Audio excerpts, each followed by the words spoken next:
Сайн мэцхан өрхөм үзэгчдээ би та бүхэндээ эрүүл мэндийн амнаас бэлтгэн хүргэдэг мэдээллийн цагийг хүргэх гэж байна.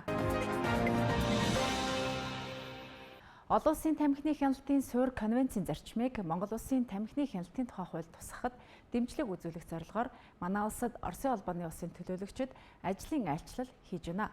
Тэднийг эрүүл мэндийн сайд цогццог хүлээн авч уулзсан юм.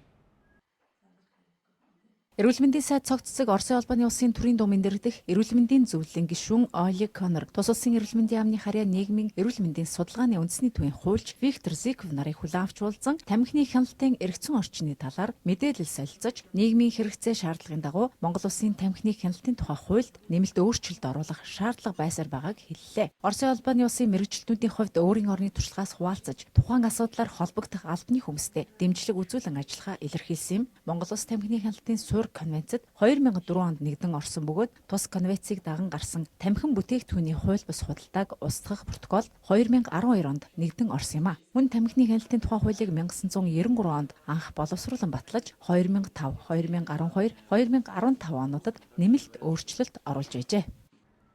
Эрүүл мэндийн яам нийгмийн эрүүл мэндийн үндэсний төв, Швейцарын хөгжлийн агентлаг, Нэгдсэн үндэсний байгууллагын хүүхдийн сантай хамтран хүйтэн уур амьсгалтай орнуудын ариун цэврийн байгууламжийн шийдэл сэдвт олон улсын зөвлөлтөх уулзалтыг энэ сарын 13-наас 14-ний өдрүүдэд зохион байгууллаа. Энэхүү зөвлөлтөг уулзалт нь хүйтэн уур амьсгалтай орнуудын онцлог тохирсон ариун цэврийн байгууламжийн зохистой шийдлүүдийн талаар туршлага солилцож, байгаль орчин дээлтэй дэвшилтэт технологи бүхий сайжруулсан ариун цэврийн байгууламжийн хүртээмжийг нэмэгдүүлэх, салбар дундын хамтын ажиллагааг өргөжүүлэх зорилготой юм. Хөрсний бохирдлын асуудлыг, дэд бүтцийн асуудлыг төр захиргааны байгууллагууд болон бусад яамдуудад тодорхой хэмжээгээр зөвлөмжүүдийг хөрвүүлэх, за мөн түүнчлэн эрүүл ахуйн талаар ялангуяа сургуулийн насны болон цэцэрлэгийн насны хүүхдүүдийн гар угаалтын асуудал, за мөн үүнтэй холбогдуулан энэ сургуулийн болон цэцэрлэгийн насны хүүхдүүдийн гар угаалт туурын стандартын асуудал, за мөн 2016 онд батлагдсан эрүүл ахуйн хууль гэж байгаа манай. Эрүүл ахуйн хуулийн стандарт шаардлагуудыг бид гаргасан байгаа. Энэ шаардлагуудын дагуу уг стандартуудыг хэрэгжүүлэх ийм олон ажлуудыг өнөөдөр энэ зөвлөлт уулзалтаараа бид эрүүл мэндийн салбарт болон Монгол улсынхаа хэмжээнд хэрэгжүүлэх зөвлөмж зөвлөгөөнүүдийг төрийн болон төр захиргааны байгууллагуудад дуу хоолойгоо хүргэх чиглэлээр ажиллаж байгаа. Энэхүү зөвлөлт хуваалцалтаар цагуурийн хувьд төстэй улс орнуудын туршлагаас хуваалцаж, ариун цэврийн байгууламжийг сайжруулах, арга замууд их судлах ба өөрийн оронд хэрэгжүүлж болох дэвшилтэт технологиг нутагшуулах шийдлийг тодорхойлох юм а. Ер нь ариун цэврийн байгууламжийн ер нь хүртээмж бол маш дутагдaltaй байгааг өнөөдрийн зөвлөлт уулзалтаар бас ярьж байна. Тэгэхэд ялангуяа хүүхдийн эрүүл мэндэд бол маш их сүргээр нөлөөлж байгаа. Өнөөдөр Монгол улсад 5 хүртэлх насны хүүхдийн эндэгдлийн 6%-ийг суулгалт өвчин эзэлж байгаа. Тэгэхээр энэ суулгалт өвчнөөс бол бүрэн үржилн сэргийлэх боломжтой, зохистой ариун цэврийн байгууламжтай, гар угаах дадал зуршлаа мэддэг. Ийм байхад бол бүрэн үржилн сэргийлэх боломжтой хэрнээ бид нар бас хүүхдүүд маань ингэж өвдөд байна. За ариун цэврийн байгууламжийг сайжруулах гэдэг бол хүн амын халдварт өвчин болох суулгал халдварт өвчнийг бол бүрэн зогсоох боломжтой юм зүйл байгаа. Тийм учраас Улаанбаатар хотод хийсэн судалгаануудаас харахад хөрсний бохирдол унтны усанд нөлөөж байгааг судлан тогтоосон байна. Мөн түүнчлэн эзний халдварт өвчин болон халдварт өвчинд шууд нөлөөлж байгааг бол манай нийгмийн эрүүл мэндийн үндэсний төв бол тогтоосон. Ингэхээр ариун цэврийн байгууламж бол зөвхөн өвчлөл нөлөөлдөг. Зөвхөн тийм зүйл биш те. Энэ бол маш нийгмийн эрүүл мэндийн томоохон тулгымцсан асуудал. Тус зөвлөлт уулзалтын үеэр ус хангамж ариун цэврийн байгууламжийн чиглэлээр хүүхдийн өмнө хүлээх хариуцлага, тулгамдсан асуудал, хүйтэн уур амьсгалтай орнуудын олон нийтийн байгууллагуудын түвшин дэх ариун цэврийн байгууламжийн шийдэл, хүйтэн уур амьсгалтай орнуудын өрх, айлын түвшин дэх ариун цэврийн байгууламжийн шийдэл, хөрсний бохирдол, бууруулах арга зам гэсэн чиглэлээр илтгэлүүд тавигдаж, цаашид авч хэрэгжүүлэх арга хэмжээ шийдлийг нийт оролцогчдын хүрээнд хэлэлцүүллээ. Эрүүл мэндийн сайд цогццог Дэлхийн банкны Монгол дахь суурин төлөөлөгч Джеймс Андерсны хүлээн авч уулзлаа. Уулзалтаар мэргэжлийн эмнэлэг, тусгай мэргэжлийн төвүүд, аймаг болон дүүргийн эмнэлгүүдийн үйл ажиллагааг цахим тогтолцоонд шилжүүлэх талаар ярилцсан юм. Харилцаа холбооны салбарын хөгжил маш хурдтай явагдаж байгаа өнөө үед мэдээлэл технологи нь эрүүл мэндийн салбарын хөгжлийг хурдсахад чухал үүрэгтэй. Тийм ч учраас төрөлжсөн мэрэгжлийн эмнэлэг, тусгай мэрэгжлийн төвүүд, аймаг болон дүүргийн эмнэлгүүдийн үйл ажиллагааг цахим тогтолцоонд шилжүүлэх зорилгоор цахим эрүүл мэндийн төслийг хэрэгжүүлж байгааг эрүүл мэндийн сайд онцлоо. Энэ төслийн хүрээнд Монгол улсад эрүүл мэндийн мэдээллийн үндэсний төвийг байгуулах бөгөөд тус төв нь өөрийн гэсэн байртай байх нь цаашид төсөл хэрэгжээд дуусахад үйл ажиллагааг тогтвортой өргөжлүүлэх ач холбогдолтой юм. Дэлхийн банкны Монгол дахь суурин төлөөлөгч Джеймс Андерсон дахин уулзж байгаадаа талархалтай байна гэдгээ төслийн үйл ажиллагаа хэвийн төлөвлөгөөний дагуу үргэлжлэж байгааг хэллээ. Энэ нэрчээр явбал төслийн хэрэгжилт хангалттай гэсэн үнэлгээ авч эрүүл мэндийн яамнаас гаргаж буй бодлого эрүүл мэндийн мэдээллийн үндэсний төвийг байртай болгох саналыг дэмжүүлэх боломж бүрдэх юм а. Авилгалтай тэмцэх газрын хяналт шалгалтын албаны дарга ахлах комиссар сүх очроор ахлуулсан 11 үний бүрэлдэхүүнтэй ажлын хэсгийнхэн энэ сарын 14-өөс эхлэн эрүүл мэндийн яамд ажиллаж байна. Авилгалтай тэмцэх газраас ажлын хэсэг зохион байгуулагдаж, эрүүл мэндийн яам дээр 5 хоногийн хугацаатай ирж ажиллаж байгаа. Энэ хугацаанд бид бүхэн авилгалтай тэмцэх үндэсний хөтөлбөр батлагдсантай холбоотойгоор авилгалтай тэмцэх үндэсний хөтөлбөрийг сурталчлах, таниулах, мөн авилгын эсрэг хууль тогтоомжийн хэрэгжилтийг газар дээр нь үзэж танилцах. Мөн тэрийн албан хаагчийн томилгоо мэрит зарчмаар явагдаж байна уу? Хувийн ашиг сонголтын хөрөнгө оруулалтын мэдүүлгийн эрт бүрц зах журмын дагуу хууль тогтоомжийн хүрээнд явагдсан байна уу гэдэг энэ ажлыг бид бүхэн үзэж танилцах. Мөн энэтэй холбоотойгоор арга зүйн тусалцаа үзүүлэхэд бид бүхний ажил зорилго бол өршиж байгаа юм аа. Энэ үеэр авилгалтай тэмцэх үндэсний хөтөлбөрийг сурталчлахаас гадна авилгын эсрэг хуулийн хэрэгжилтэд танилцах, иргэдээс гомдол, мэдээлэл хүлээн авах, авилгын эрсдлийн үнэлгээ хийх, сургалт зохион байгуулах, арга зүйн тусалцаа үзүүлэх юм байна. Авилгалтай тэмцэх үндэсний хөтөлбөрийг сурталчилж авилгын эсрэг ажлыг эрчимжүүлэх чиглэлээр төрийн байгууллагуудын үйл ажиллагааг идэвхжүүлэх зорилгоор авилгалтай тэмцэх газраас төрийн байгууллагуудад ажиллаж байгаа юм а. Эрүүл мэндийн яамны төрийн нарийн бичгийн дарга очроод Америкийн нэгдсэн улсад ажиллаж байна. Тэрээр тус улсын эрүүл мэндийн яамны үйл ажиллагаатай танилцаж, энэ үеэрээ дэлхийн эрүүл мэндийн байгууллагын дэд захирал Остин Демптэй уулзаж, эрүүл мэндийн салбарын ажилтан, эмч цэвэрлэгчдийн эрүүл мэндийг хамгаалах бодлого болон яамны төрийн албан агчдыг урт богино ээлжийн сургалтанд хамруулах талаар ярилцсан тохиролцсон юм. Эрүүл мэндийн яамны төрийн нарийн бичгийн дарга очроод Америкийн нэгдсэн улсад ажиллаж байна. Тэрээр тус улсын эрүүл мэндийн яамны үйл ажиллагаатай танилцаж, энэ үеэрээ дэлхийн эрүүл мэндийн байгууллагын дэд захирал Остин Демптэй уулзаж, эрүүл мэндийн салбарын ажилтан, эмч цэвэрлэгчдийн эрүүл мэндийг хамгаалах бодлого болон яамны төрийн албан хаагчдыг урт богино хугацааны ээлжийн сургалтанд хамруулах талаар ярилцсан тохиролцсон байна. Эрүүл мэндийн анхан шатны тусламж үйлчилгээ болон олон нийтийн түвшинд мобайл технологиг нэвтрүүлэх төслийн туршлага солилцох уулзалт боллоо. Уг төсөл нь орон нутгийн эрүүл мэндийн тогтолцоог бэхжүүлэх үзэл баримтлалын хүрээнд эрүүл мэндийн анхан шатны болон олон нийтийн түвшинд мобайл эрүүл мэндийн технологиг нэвтрүүлэх замаар хүн амын, ялангуяа эмзэг бүлгийнхний эрүүл мэндийн байдлыг сайжруулах зорилготой юм. Уулзалт ихэнд эрүүл мэндийн сайд цогццог хамтран ажилласан олон улсын байгууллагууд, орон нутгийн засаг даргын тамгын газар, төрийн бус байгууллагуудад талархаж байгаагаа илэрхийлээд та бидний хамтын ажиллагаа өргөжин дэлж, эрүүл мэндийн анхан шатны тусламж үйлчлэгээний чанар хүртээмжид хувь нэмрээ оруулна гэдэгт итгэж байгаагаа хэлсэн юм а. Одоогоор уг төслийн хүрээнд 13 мянган гаруй хүн халдварт бус өвчний эрт илрүүлэлт, их хүүхдийн эрүүл мэндийн үзлэг, шинжилгээ, эрүүл мэндийн боловсрол олох хөтөлбөрт хамрагдсан бөгөөд явуулын эрүүл мэндийн тусламж үйлчлэгэнд шаардлагатай машин тоног төхөөрөмж, зөөврийн эхо цусны даралт хэмжигч, хурдвчилсан онцлог, ухаалаг таблет гэх мэтийг нийлүүлж эрүүл мэндийн ажилтнуудад мобайл төхөөрөмжүүдийг ашиглах, мэдлэг чадварыг дээшлүүлэх сургалтыг зохион байгуулж, эмнэлгийн мэргэжилтнүүдийг чадварсжуулсан юм а. Мобайл технологийн дагуу эмнэлгийн тусламжийг хэрхэн хүргэж байгаатай Сонгон найрхан дүүргийн 26 дугаар хорооны зорилттой бүлгийн айлд очиж танилцсан юм.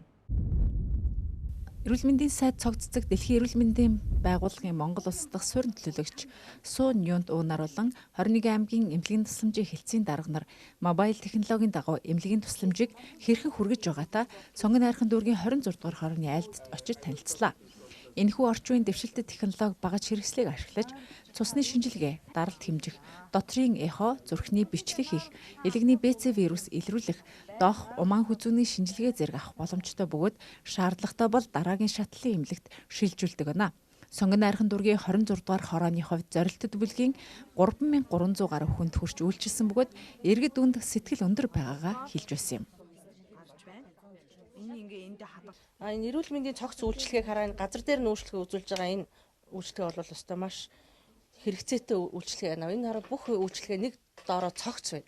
Цогцоороо бүх үйлчлэгээ одоо зүрхнийх, эхоных гэдэг ингээд бүх цогцоор наваад ингээд мобайл юугаар ингээд ингэж яана гэдэг чинь манай энэ одоо захын гэр хороодлууд ч юм одоо энэ хөгжлийн бэрхшээлтэй өндөр настай айлуудад бол маш тэр болгон одоо амбулатороор бүх үйлчлэгээ үзүүлж чадахгүй, явж чадахгүй бас улсууд байгаа шүү. Нэг цогцоор навна гэдэг бол маш үр дүнтэй, маш хэрэгтэй л төсөл хэрэгжиж байгаа юм байна л гэж бодож байна. Үр дүнтэй юм байна. Энэ цааш нь дахиад өргөжүүлээд нэг ингээд олон аймаг сумуудад олон дүүргүүдэд хэрэгжүүлэх юм бол маш хэрэгцээтэй төсөл байна гэж бодсон. Мобайл технологийн төслийн хүрээнд Сонгон найрхан дүүргийн засаг даргын тамгын газар аслагдсан 7 ба 26 дугаар хороо Өмнөгов аймгийн 3 тэс Номгон, Манлай сумдын 13,000 гаруй зорилттой бүлгийн хүнд хүрч үйлчилсэн байна.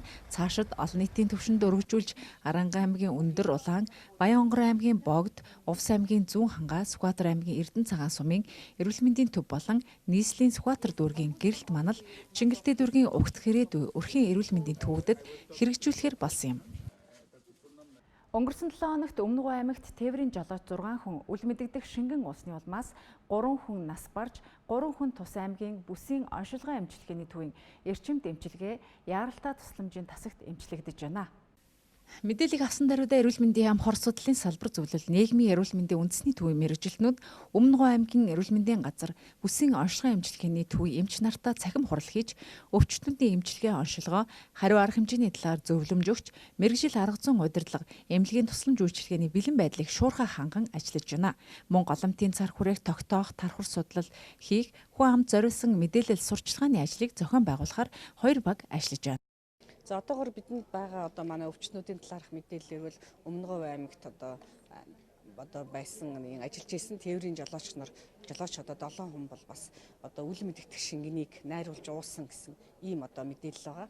За энэний дагуу бол бас тухайн одоо өдрөө бол 3 өвчтөн бол эмнэлгийн тусламж авч чадаагүй нас орсон.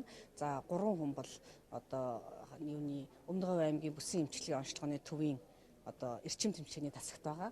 За анх эрэхтэй бол бас 10-ны өдөр бол нэг өвчтний биеийн байдал бол нэлээд одоо хүнд маш хүнд ангилд ирсэн. За ингээд эрчимтэй одоо арга хэмжээ авсны үр дүнд бол одоогоор өвчтний биеийн байдал бас сайжирч байгаа.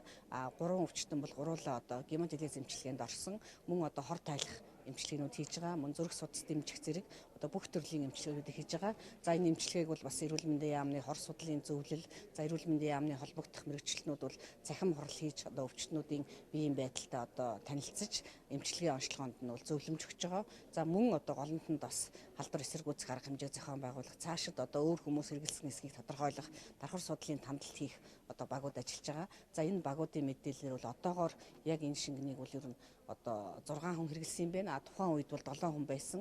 Тэр хүн нэгдэх хүн одоо хүн нь бол хэрэглээгүй гэсэн одоо ийм байгаа. За энэ одоо үнэхээр энэ шингэн ямар шингийн одоо ямар зориултаар хэрэгэлдэг, хаанаас авсан энэ бүх байдлыг бол мэрэгжлийн хяналтын байдал одоо газар цагдаагийн байгууллага бол одоо бас хянан шалгаж байгаа. Нийслэл хот дорнод Өмнөгов аймагт үл мэдэгдэх шингэн архи гэж уусны улмаас хүний эрүүл мэнд хохирч амнаас эрсдэх явдал удаа дараалан гарч байгаа учраас та бүхэнд сэрэмжлүүлэхийг хүргэж байна. Тайваны засгийн газар эрүүл мэндийн яам хөдөлмөр нийгэм хамгааллын яамны санхүүжилтээр 740 сая төгрөгийн өртөг бүхий гемодиализ эмчилгээний аппарат тоног төхөөрөмжийг Ховд аймгийн бүсийн оншилгоо эмчилгээний төвд гартуулан өглөө. Анх Ховд аймгийн бүсийн онцлогоо эмчилгээний төвөнд гемодиализийн 2 аппараттайгаар үйл ажиллагаагаа эхэлж Баруун Тав аймгийн нийт 24 өвчтөнд үйлчлэгээ үзүүлж байсан бол 2 дахин аппаратыг нэмэгдүүлснээр диализийн тасгийн хүчин чадал нэмэгдэн Баруун бүсийн нутгийн бөөрийн архаг дутагдaltaй өвчтнүүд Улаанбаатар хот руу зорилгүй орон нутгтаа эмчилүүлэх давуу талтай боллоо.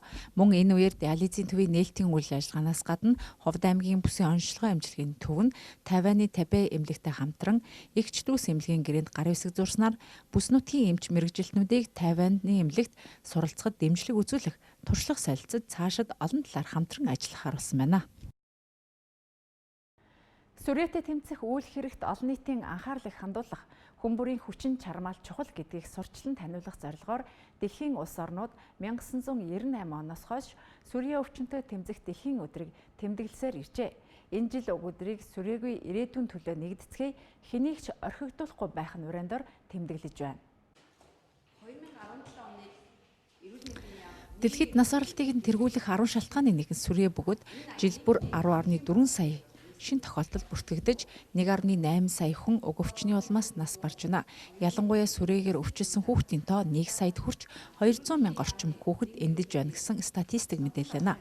Өвчлөлийг бууруулах идэвхтэй үйл ажиллагаануудын үр дүнд 2000-аас 2015 оны байдлаар нас баралт 20 гаруй хувиар буурсан. Цаашид 2020 онд 35%, 2035 онд 95% бууруулахаар зорж байна. Монгол Улсын Дэлхийн эрүүл мэндийн байгууллагын номхон далайн баруун бүсийн иргэн 37 дугаар орноос сүрээгийн өвчил өндөртэй орны тоонд ордог. Сүүлийн 5 жилийн эрүүл мэндийн статистик үзүүлэлтээр сүрээ нь улсын хэмжээнд бүртгэгдэж буй нийт халдварт өвчний дотор дунджаар 9.8% эзлэж жил бүр 4000 гаруй хүн шинээр сүрээгээр өвчилж байна. 3 сая гаруй хүн амтаа манай улсын хувьд сүрээтэй 22 мянга буюу түүнээс олон хүн амьдарч байна гэсэн үг юм а. Манай улсын хүн амын дунд хорт зуршлын хэрэглээ өндөр, ялангуяа эрчүүдийн дунд архи тамхины хэрэглээ нэн өндөр байгаа нь сүрээ болон бусад өвчний эмгэгт өртөх эрсдлийг нэмэгдүүлэхийн зэрэгцээ дундаж наслтыг бууруулах, эрт нас барах, амьдралын чанарыг доройтуулах шалтгаантай байна гэж хэвлэлийн бахгуурлаад оролцогчид онцолсон юм а. Анхаарлаа хандуулсан үзэгч та бүхэндээ баярлалаа. Бид эрүүл мэндийн амнаас бэлтгэн хүргэдэг мэдээллийн цагаа хүргэлээ.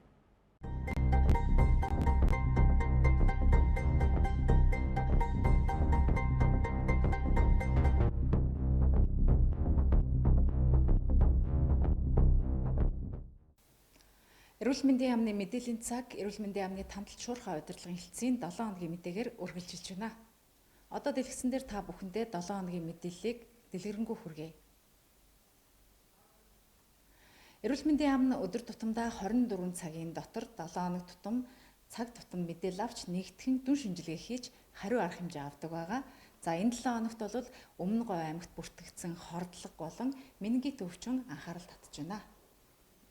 За тухайн үед бол Өмнө Говь аймагт бол үл мэдэгдэх шингэн зүйл уусны улмаас 6 хүн хамт ууж байгаад 3 хүн нь хордож газар дээр нас орсон байгаа. 3 хүн нь Өмнө Говь аймгийн бүсийн онцлогын эмчилгээний төвд одоо хэвтэн эмчилүүлж байгаа юм а.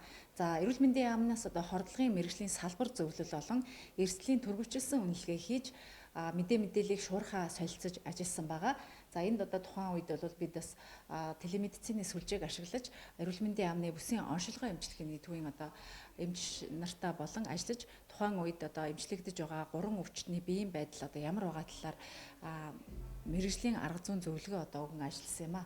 За мөн одоо тухайн үед одоо газар дээр одоо тэр орчинд хордсон хүмүүст мэргэжлийнхэн урдсан сэргийлэх зөвлөмж мэдээлэл одоо тараах материал одоо тараан ажилласан байнамаа. Анхаарлаа хандуулж байгаад баярлалаа.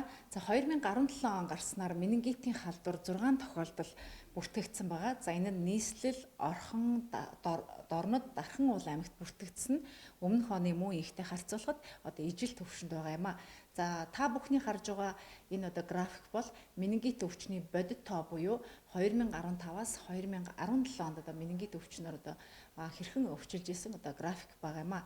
За энэ график бол 2016 онд одоо менингит өвчнөр өвчлөгсдийн өндөр хэмжээг заасан байна. За энэ нь бол 2017 онд хэрэг заасан байгаа. За энэ хоёрыг ингээд харьцуулахад бол менингит өвчнөр 2015-аас 2017 онд бол ижил төвшөнд одоо өвчлсөн байна гэдгийг харуулж байна. За менингит өвчний тухайд бол яг улирлын чанартай өвчлөл байгаа. Тийм учраас ард иргэд та бүхэн тухайн үед одоо мэргэжлийн байгууллагуудаас гаргаж байгаа одоо урьдчилан сэргийлэх одоо зөвлөмж мэдээллийг одоо сайн дагаж уншиж мөрдөхийг хүсэж байна. За мөн одоо менингит өвчний өвчлсөн шинж тэмдэг илэрсэн байх юм бол шууд мэргэжлийн байгууллагуудад одоо хандахыг зөвлөж байна. За бид одоо эрүүл мэндийн яамнаас одоо менингит өвчин дээр бас тухай бүрт нь одоо хариу арга хэмжээнүүдийг авсан байгаа. За тухайн үед одоо эрүүл мэндийн сайдын албан даалгавар гарган хэрэгжүүлж аймагуудтай одоо шууд цахим хурлыг хийсэн байгаа. За мөн одоо мэргэжлийн төв байгууллагаас сэрэмжлүүлэх хийж эмч нарыг одоо зөвлөмжөөр за вакцин хийгдсэн байгаа.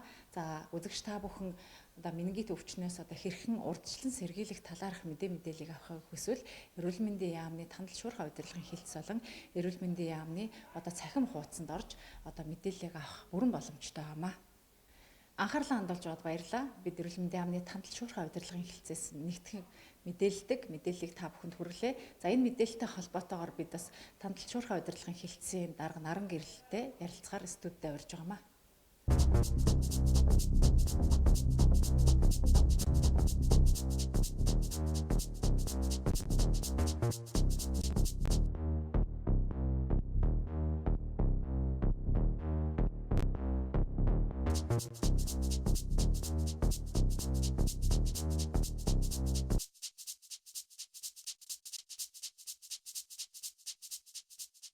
Анхаарал хандуулж байгаа үзэгч та бүхэнд баярлалаа. Эрүүл мэндийн яамны мэдээллийн цаг үргэлж хийж байна. За бид эрүүл мэндийн яамны тамтал шуурхай удирдлагын хэлтсийн дарга наран гэрэлтэй ярилцах гэж байна. Тэгэхээр өнгөрсөн 7 хоногт одоо ямар өвчлөл одоо илүү байв? Одоо юун дээр анхаарах хэрэгтэй? Ард иргэдтэй хандаж бас юу гэж хэлмээр байна? За баярлалаа. Манай тамтал шуурхай удирдлагын хэлтсийн хувьд бол өдөр тутам одоо халдварт өвчин, бусад нийгмийн эрүүл мэндийн настай байдал, одоо хурц хордлого ийм зүйлийн мэдээллийг авчин гэж шуурхай хариу гарах хэмжээг зохион байгуулдаг. За урд нь бол бид нар өвчлөө олцоо нөгөө сараар одоо авдаг ийм сарын мэдээ гаргадаг байсан. Одоо бол 7 хоногоор одоо мэдээ авч байгаа учраас одоо эрт сэрэмжлүүлэх хариу арга хэмжээ бол нэлээд ийм хурцтай одоо ийм агцтай явж байгаа. А энэ 7 хоногийн өвчлийн хувьд бол ер нь одоо улирлын чанартай өвчнүүд бол зохилж байна. За ялангуяа одоо энэ сүүлийн 3 жил 5 жилийн одоо хэтийн төлөвөөр харах юм бол одоо ерөнхийдөө бол бас ихсэх төлөвтэй юм бид өвчнүүд байна. Ялангуяа гаргал амны өвчин, салхин цэцэг, ихэмч өвчнүүд байна. За мөн бас улиралтай холбоотойгоор гардаг нэг өвчин бол менингит. Одоо халдварт менингококкийн менингит байна. За өнгөрсөн 7 хоногийн хувьд бол бас 2 тохиолдол Дархуул аймагт бол бүртгэгдсэн байгаа. За ингээд бид нар бол энэ өвчний одоо талаар бол ард нийтэд одоо сэрэмжлүүлэг явуулж байгаа. Тэгэхээр ер нь бол энэ амьсгалын замын халдвар ялангуяа энэ одоо бактериар үүсгдэг жишээлх юм бол одоо менингококк халдвар бол урьдчилан сэргийлж болох ийм халдварт өвчин. Ялангуяа энэ бол архаг нямт эгчээс одоо агаар төслийн замаар бол халдвар дамждаг. Архаг нямт эгч гэдэг маань голцоо насан туршид одоо байдаг. За өвчлөгтэй бага насны хүүхэд энэ ням нь бол өөрөө хүний одоо хамар залгуурт бол одоо 5-аас 10 хоног бол үрчиж байж хүнд бол халдвар тараадаг ийм байдаг. Ийм учраас эхний ээлжинд бол ард иргэдийн хамгийн одоо зөв арга бол хаврын улирлын чанартай өвчнүүдээс урьдчилан сэргийлэхийн тулд онцлог одоо хамар залгуурын өрөвсөлт өвчнгүй байх хэрэгтэй. За хоёрдугаарт нь бол бас одоо энгийн гарын дор байдаг содын уусмал, давсны уусмал, царван, одоо бүрцлийн гэдэг юм одоо уусмалаар бол одоо лимоны хүчлийн юм одоо лимоны уусмал байна. Энгийн уусмалаар бол хоолойг бол нэг 10-аас 14 хоног одоо ээлжлэн зайлах. За энэ нь бол ерөнхийдөө нэг 3-аас 4 сард бол одоо энэ арга хэмжээг үл эрсдэлтэй авах. За хоёрдугаарт нь бол хамар залгуур хоолойн архаг өрөвсөлтэй хүмүүс бол бас эмнэлэгт хандаж энэ архаг өрөвслөө одоо эмчлүүлэх. За гуравдугаарт нь бол бага насны хүүхдийг одоо бас анхаарал халамжийн сайн байлгах. За бага насны хүүхдийг бол битмэнжүүлэх одоо ямар нэгэн хэмжээгээр бол ер нь биеийн дархлааг сайн болгох, агаар салхинд сайн гаргах зэрэг энэ одоо арга хэмжээнүүдийг авах юм бол энэ өвчнөр одоо өвдөхгүй байх боломжтой. Ер нь бол одоо ялангуяа бага насны хүүхдийн асаргаа сувилгаа дархлаа сайн байх юм бол одоо ямар ч өвчнөр өвдөхгүй байх боломж нь өндөр байдгийг бол манай эцэг эхчүүд бол их анхаарч байх шаардлагатай юм аа. Тэгэхээр эрүүл мэндийн яамнаас бас яг менингитийн өвчлөлтэй холбоотойгоор эрүүл мэндийн сайдын бас албан даалгавар гараад одоо аймагуудтай захин борлоор шууд холбогдож штэ. Энэ хүрээнд одоо яг ямар ажлууд хийх гэж байна? Ер нь тухайн үед удирлын одоо томууч бай, салхин цэцэг, гар хөл амны өвчин ийм удирлын чанартай өвчнүүдийн үед бол бид нар одоо эрүүл мэндийн яамны одоо албан тоот, зөвлөмж, албан даалгавар бол гардаг. За мөн одоо бас захимаар одоо холбогдож эмч мэрэгчлэлтүүдтэй одоо шинчилсэн одоо шинэ мэдээлэлээр хангасан ийм сургалтуудыг зохион байгуулдаг. За энэ 7 хоногийн хувьд бол бас бид нар энэ одоо менингококк талбарын эсрэг бол эрүүл мэндийн сайдын эрчимжүүлэх тийм албан даалгавар гарсан. За мөн албан даалгаврынхаа дагуу одоо аймаг нийслэл тэгээд хүүхдийн эмч нар, өрхийн эмч нар, түргэний эмч нарт бол энэ өвчний талаар бол сургалт одоо хийж байна. Тэгэхээр тухайн улирлын чанартай гардаг өвчтнүүдийн хувьд бол эмч нартаа бас тухайн гарах улирлын ногтуулан одоо сургалт хийж тэр хүмүүстэй бас цэнэглэх ийм одоо мэдлэгийн сэргэх ийм одоо арга хэмжээ авдаг. Энэ шугамаараа бол энэ арга хэмжээ авч идэг. Эдгээр арга хэмжээнүүд одоо эрүүл мэндийн яамнаас бол байнга одоо авч идэг ийм эрсцэрэмжлүүлэг хариу арга хэмжээний нэг одоо хэсэг юм аа. Тэгэхээр яг энэ өвчлөл дээр одоо ямар насныхан илүү өртөж байна? Дээрэс нь бас яг ард иргэдийн дунд бас одоо ингээд хүссэн болгонд бас одоо менингитийн одоо вакциныг одоо хийх боломжтой гэдэг. Энэ тал дээр та одоо тодорхой мэдээлэл өгөхгүй юу? Ер нь одоо бид нар бол дархлаажуулалт бол 3 янзын хэлбэр дархлаажуулалт гэдэг. Нэгдүгээрт нь бол товлолын болон 0-15 насны хүүхэд заавал хийх дархлаажуулалт бүх вакцин. За хоёрдугаарт нь бол одоо өвчнө гарсан тохиолдолд халдвар судлалын заалтаар хийх. Гуравдугаарт нь сайн дурын дархлаажуулалт гэдэг. Тэгэхээр манай оронд бүртгэлтэй бүх төрлийн вакциныг бол иргэн өөрөө сайн дурын дархлаажуулалтаар бол хийж болдог. А тэгвэл одоо бид нар ингээд энэ менингококкийн вакцины хувьд одоо хийх боломжтой. Манайд бол вакцины нөөцтэй одоо хангалттай байна. А тэгвэл энэ өвчин бол вакцинаас илүү түрүүний миний хэлсэн одоо хамар залгуураа, эрүүл байлгах, дархлаа сайн байх, агаар салхинд байх ерөнхий одоо ийм урьдчилан сэргийлэх боломжтой өвчин учраас заавал одоо хүн болгон дархлаажуулалтанд бол одоо хамрагдаад ах шаардлагагүй. А хэрвээ иргэн өөрөө одоо хүсэх юм бол бас халдварт өвчин судлалын үндэсний төв дээр 13,500 төгрөгийн төлбөртэйгээр бол хийгдэж болно. Хийлгэж болно. Энэ чөлөөтэй. А гэхдээ миний хувьд яг мэрэгжлийн хүний хувьд зөвлөхөд вакцинаас илүүгээр хүн өөрөө ер нь хүүхдээ асаргаа сувилгаа энэ одоо энгийн аргуудаар бол дархлаажуулах нь энгийн аргалаар дархлаагаа сайжруулах нь бол вакцин хийлгэхээс илүү одоо үр дүнтэй ийм одоо аргуудын нэгэ гэж үзэх хэрэгтэй. Тэгэхээр хитрхи одоо нэг зүйлд шүтэж нэг арга хэмжээр үнэх ушуурах хэрэггүй. Ерөнхийдөө өртөг зардал багтай ийм одоо арга хэмжээг хүмүүс эзэмшиж байх нь цаашдаа бол эрүүл мэндийн боловсрол өөрөө одоо болон өөр хүүхдээ эрүүл байлгахад бол их чухал ач холбогдолтой гэдгийг бас онцлон тэмдэглэмээр байна. Тэгэхээр яг одоо ямар шинж тэмдэг одоо илэрдэм бэ энэ өвчлөл?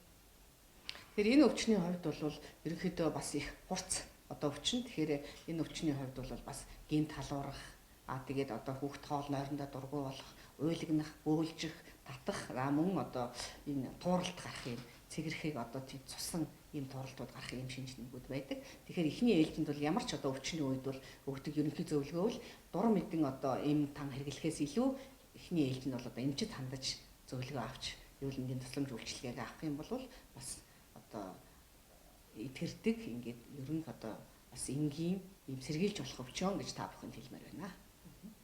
Анхаарлаа хандсан баярлалаа. Эрүүл мэндийн яамны мэдээллийн цаг үргэлжилж байна. За бид энэ удаа эрүүл мэндийн яамны тандал шуурхай удирдлагын хэлтсийн дарга Наран гэрэлтэй ярилцаж менингитийн өвчлөөс хэрхэн урьдчилан сэргийлэх талаарх мэдээллийг өглөө. Эрүүл мэндийн яамны мэдээллийн цаг үргэлжилж байна.